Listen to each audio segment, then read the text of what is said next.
Hey there, English explorers. Welcome back to English Odyssey, your journey to confident, fluent English. Today, we're diving into a topic that truly resonates with every single one of us on this language adventure. Think about it, everybody makes mistakes. Artists craft beautiful songs, but sometimes wish they'd written them differently. Politicians make mistakes when they're just starting out. Even incredible football players miss a goal sometimes. I've made a conscious decision to embrace this truth. Even native English speakers make mistakes. Our children learn by making mistakes, and guess what? I make mistakes too. So the big question is it a bad thing to make mistakes? There's a saying we teachers always repeat: if you don't make mistakes, you won't learn. Learning truly comes from your mistakes. But here's the problem: so many of you are afraid of making them. What if I embarrass myself? What if I say something and they laugh at me? I don't want to seem stupid. I completely understand that feeling. Sometimes mistakes can feel a little bit awkward. Here's the main thing: it's all about your mindset, it's about how you see mistakes. You could let fear hold you back, never speaking, trapped by the worry of making an error and feeling embarrassed. Or you can be like the person in my office who, when they made a mistake, just had a good laugh and then learned from it. Remember, English is likely not your first language, it's your second or even your third. So take immense pride that you can speak another language and do not be afraid of making mistakes. All right, enough talking about why it's okay. In this lesson, I've specially selected 15 common English mistakes made by famous people. Why? Because I want to clearly demonstrate that regardless of these mistakes, you can still perfectly understand what they are trying to say. So, yes, it is absolutely okay to make mistakes. Nobody is going to laugh at these videos I'm about to play for you. But at the same time, as your guide on this English Odyssey, I'm going to use this incredible opportunity to break down these 15 common grammar mistakes and empower you with the tools to understand and avoid them. All right, let's dive in. Mistake 1: Mohamed Salah's play good in time troubles. Let's start with a favorite of Liverpool fans, a video by the amazing Mo Salah. Listen closely to what he says about his team. You want everybody to play good because you're not going to win the league alone, so you want other players also to perform. That's what I'm trying to do last few months, or probably from the beginning of the season, to study their games and understand what the players like. You could easily understand what he was trying to say, right? Even though English isn't his first language and he makes a few mistakes. But this is the point: it is completely okay to make these mistakes. Did you find it funny? No, he was talking about something important and you fully grasped his message. However, he did make two key mistakes in that video clip. The first one was this: you want everybody to play good. You understand what he means, but the problem is with the word good. Good is an adjective, but before it we have a verb, play. He was trying to describe how they were playing. To give more information about a verb, we use an adverb. Now, good is an adjective, but what's the adverb of good? It's well. So instead of this sentence, he should have said, you want everybody to play well. The second problem was with this sentence. That's what I'm trying to do last month. There are two mistakes here. One, I'm trying is present continuous, something happening right now. And two, last month is referring to the past. Present continuous and a past time reference cannot coexist in the same sentence. So what should we do? Let's think about what Mo Salah was truly trying to say. He was implying that from a point in the past until now, he's been trying to do something for a few months.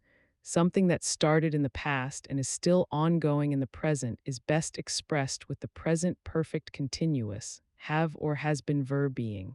So instead of I'm trying to do last month, he wanted to say, I've been trying to do in the last few months.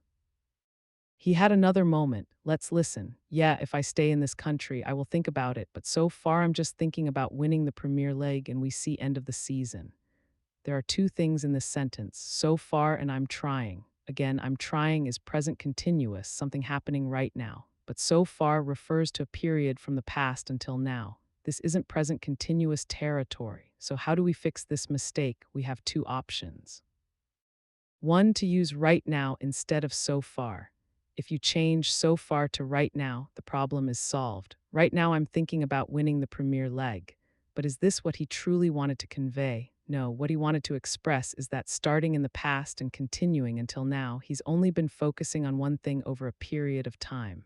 So he wanted to use so far, but with so far, we do not use present continuous. We use present perfect continuous. So far, I've been thinking. So remember this rule. So far calls for present perfect or present perfect continuous. Right now pairs with present continuous. Okay, enough with Mo Salah's journey. Let's go to another incredible celebrity. Mistake 2, Sofia Vergara's grammar charms. Next up, the incredibly charming Colombian-American actress Sofia Vergara, whom you might know from the beloved show Modern Family. Listen to her here. Well, I was doing something, but I don't really know, and maybe people convinced me on doing things that I didn't want it to do. I don't know. She is truly amazing, and I'm a big fan of hers. She made a few mistakes in this video, but her message shines through. Let's look at the verb convince. She said, maybe people convinced me on doing. The preposition she used with convince in this sentence was on, but that's the mistake. For convince, we always use this structure, convince somebody to do something. We use the preposition too. So instead of convince on doing, she should have said, maybe people convinced me to do. A tiny but important distinction. But there's another common mistake in that same sentence. She said that I didn't wanted to. Didn't is a negative auxiliary verb and it's already in the past tense. After did or didn't, we do not use the past form of the main verb. Why? Because did and didn't themselves carry the past tense. We don't use two past tenses together like that. So instead of didn't wanted, she should have said didn't want. Let's listen to her again. I don't know, I'll find out. Somebody would text me, I think, or Instagram me or something and tell me what it is because I cannot remember what was I doing. I mean, it's perfectly understandable what she's trying to say, right? But as your English guide, I have to highlight this. The phrase, what was I doing, is the tricky part. It's in a question form, right? Because we have what, a WH word, then was our to be verb, and then I, the subject. So we have the verb subject order, which is the structure of a direct question. But is this a question? No, it's part of a statement. It's meant to give us information, not to ask us anything. We call this an indirect question, and an indirect question is not really a question, so it should not be in the question form. It shouldn't be in the verb subject order. It should be in the subject verb order, like an affirmative or a positive sentence. So instead of I cannot remember what was I doing, she should have said, I cannot remember what I was doing.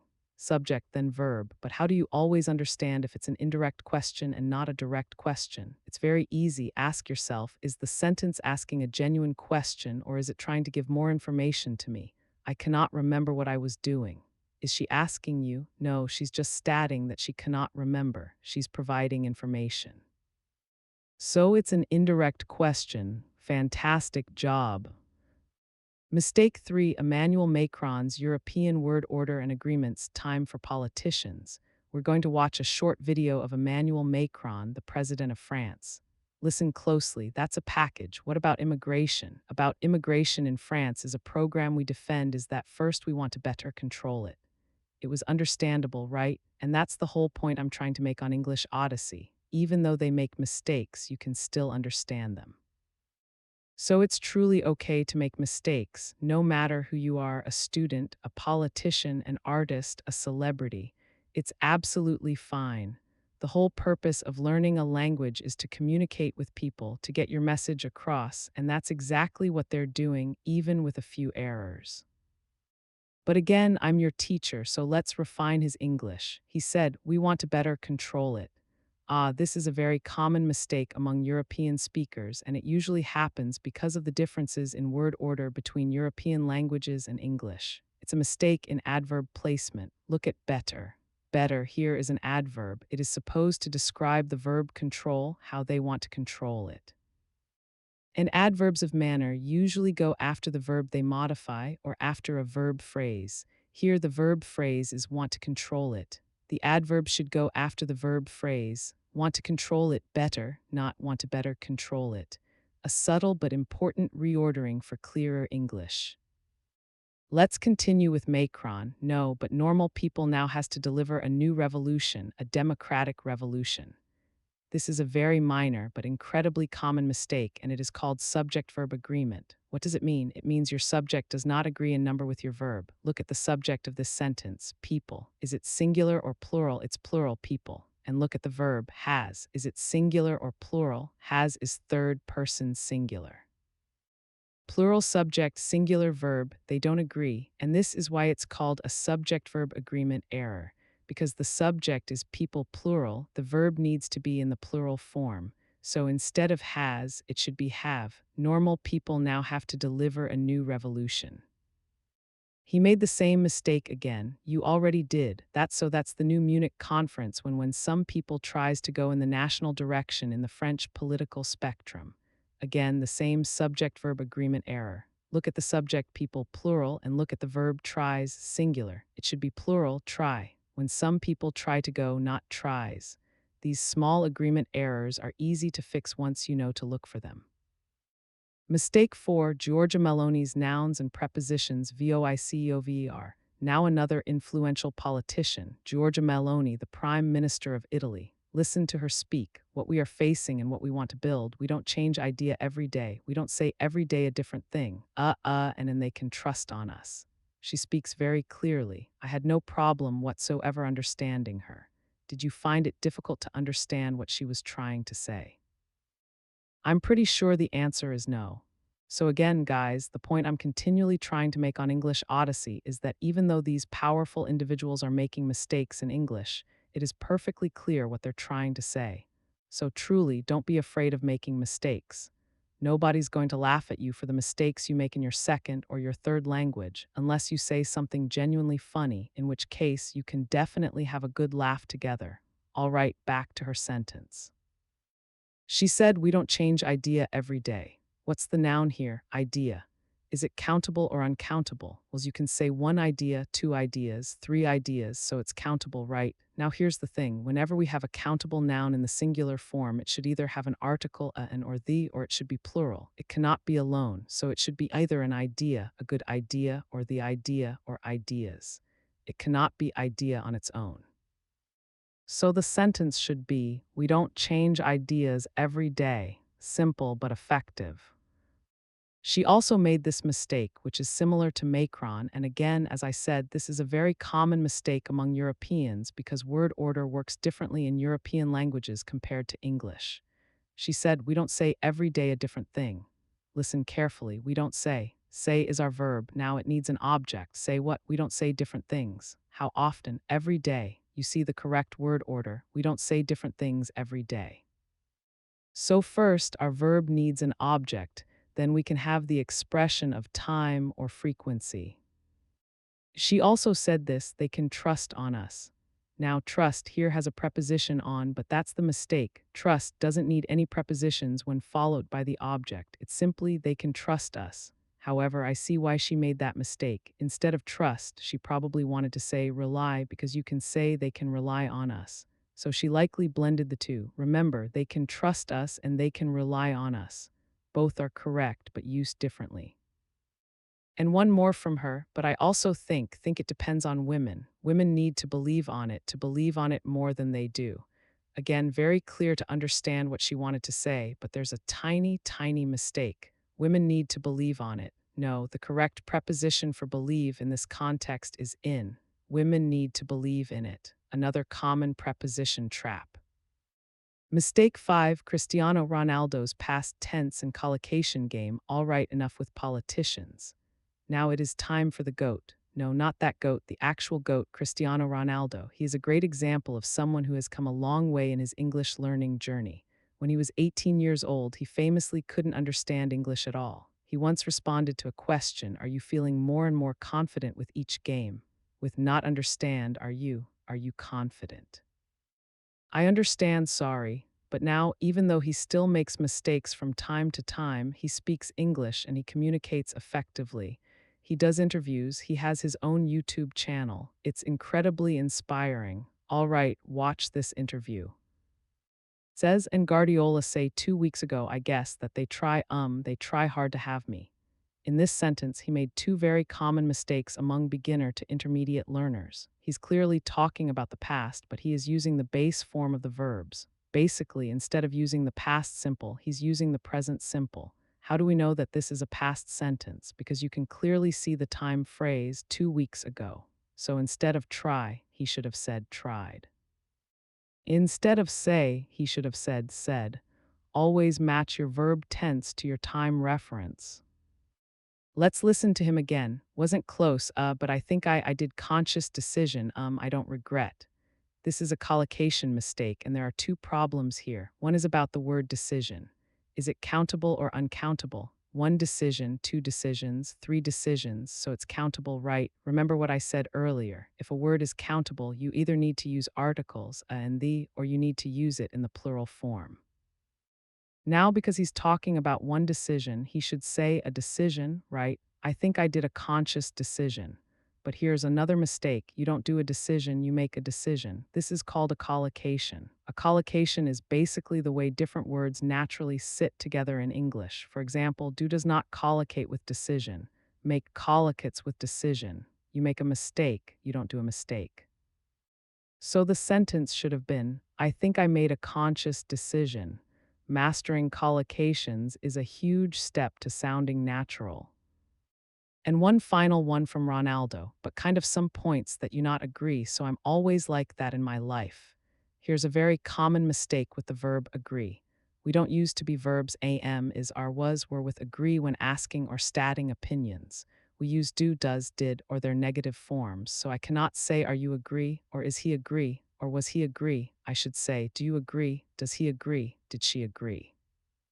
And in the negative form, I cannot say you are not agree. I should say you do not agree. A simple switch that makes a big difference in fluency. Embrace mistakes, empower your English. There you have it. In this English Odyssey lesson, we embarked on a unique journey. First, I aim to show you that absolutely everybody makes mistakes, from global celebrities to powerful politicians and even native speakers themselves. Second, I work to demonstrate, prove, and empower you with the understanding that it's truly okay to make mistakes. You should never be afraid of them because, as we always say, if you don't make mistakes, you won't learn. Learning is a direct result of the errors you bravely make. And finally, I used this incredible opportunity to teach you 15 very common grammar mistakes, and more importantly, how to confidently avoid them. I hope you've enjoyed this illuminating lesson and feel more empowered on your English journey. If you want to have a comprehensive summary of this video and all other lessons from English Odyssey on YouTube, neatly compiled into one powerful, free book with more than 500 pages, you can download my ultimate English book right now. This book has all the lesson summaries from my YouTube channel videos, complete with links to those videos, so you can easily review everything I've taught all for free. But how? It's simple. Click on the link you see right now or find it in the description down below. Go to my website, type in your name, email address, and country, and click download. You'll get the link straight to your inbox. I hope you enjoy this incredible resource and it truly boosts your learning. And before you go, don't forget to give this video a thumbs up if it helped you. And if you're new to our channel, make sure to click subscribe to join our growing community of English explorers. See you on the next English Odyssey adventure.